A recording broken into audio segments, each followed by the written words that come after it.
I love Comic-Con. I've never been to the actual San Diego Comic-Con. I would love to go, but I figure the only time that I'll be able to go to Comic-Con is if I have a really successful book series out or something and they want me to go. Yeah, but all the videos that get released, new footage, trailers, and everything to the exciting new movies and TV shows that are coming up. Yeah, we got a pretty long one for Hannibal. Gosh, which I've been kind of frustrated with recently because they are just killing time. They're literally killing it dead. They're stalling because we all know Hannibal gets caught and we all know that Red Dragon starts, and that's what the trailer was for. It showed Richard Armitage as Red Dragon, and that was the first time I realized, it's like, that's gonna be really weird to see him in this show because it's so different from everything else that he's ever done. Oh, apparently you can get Hannibal on Hulu now, which actually is a good sign. Maybe they'll pick up the show and we can keep going. I would really like to. That trailer for the Hannibal trailer looked really good, and it actually showed how Francis Delora Hyde, or Red Dragon, actually became Red Dragon, which is fun. I need to read the book again. And you actually get Hannibal in prison. But what I really wanted to talk about was Star Wars. That was the big thing at Comic-Con this year. Oh, I wish I could have been at that panel. Oh, I love them so much. I love the three of them so much. I just grew up with them. There's not a memory that I have where I do not know what Star Wars is. I was born in 1982, and Return of the Jedi, of course, came out in 83. I saw them actually out of order. I saw Return of the Jedi first. And then I think I saw A New Hope, and then I saw Empire Strikes Back as a kid, and I was like, of course, we know you're his father. We already know this, because I'd seen Return of the Jedi. Yeah, I'm gonna give my hypothetical children the chance to actually see it in order. Now, let us go back to, when was it? 2013, 2012? When George Lucas sold Lucasfilm to Disney. And a lot of people were horrified by that. But I personally, after being a very dedicated fan and suffering through the prequels, I mean, I had a website, I had image pages. It crashed a couple times because a lot of people were trying to get on there after episode 3 came out. But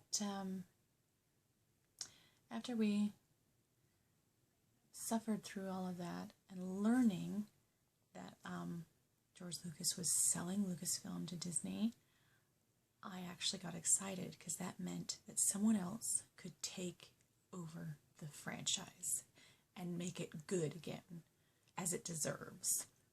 But a lot of people were afraid because, as we know, Disney, as long as it makes money, Disney beats it with a stick until it's dead and then keeps poking it with the stick even after it's dead.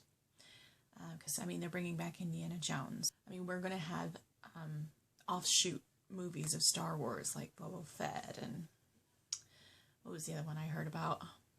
Han Solo, and things like that. But those, I don't know if those are official yet. Still a little tentative about it. And then, of course, they signed up J.J. Abrams to direct it.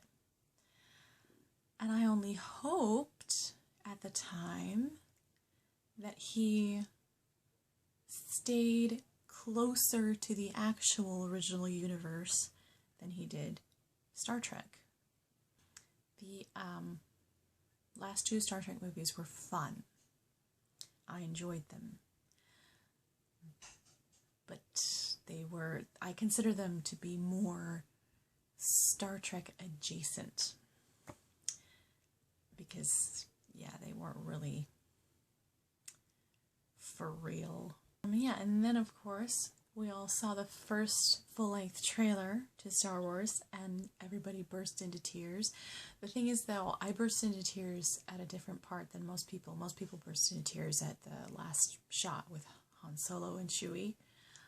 I burst into tears when I heard Luke speaking, saying that same line from Return of the Jedi, and then ending it you have that power too. And I was it was awesome. I just wish I could hug Mark Hamill. I love the dude. But yeah, now at Comic-Con, we got that really cool behind-the-scenes footage showing very little green screen, which made me so happy. So happy. I remember, if you've read anything about George Lucas, if you know anything about him, you know that he prefers animation over live action, working with actors and stuff. Shocking. I remember when they did episode 1, he was kind of complaining about how tall Liam Neeson was, because that meant that he had to build more set, you know, to compensate for his height. And then right above him, green screen, green screen, green screen everywhere. That's what their sets looked like, and it was just, yeah, it's just very disappointing.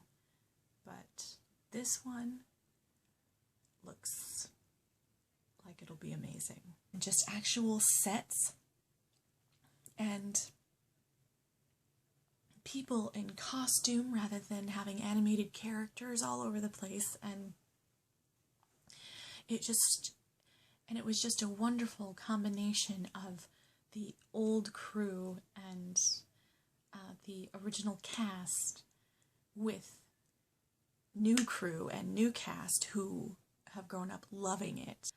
It just feels like it'll be an awesome love letter to the original trilogy, which I kind of hope it is, because yeah, it really looked amazing.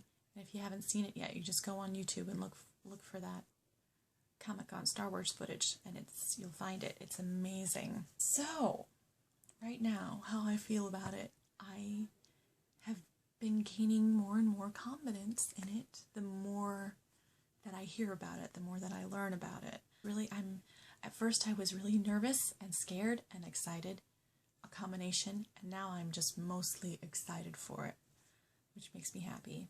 I cannot say the same for the Batman vs. Superman movie.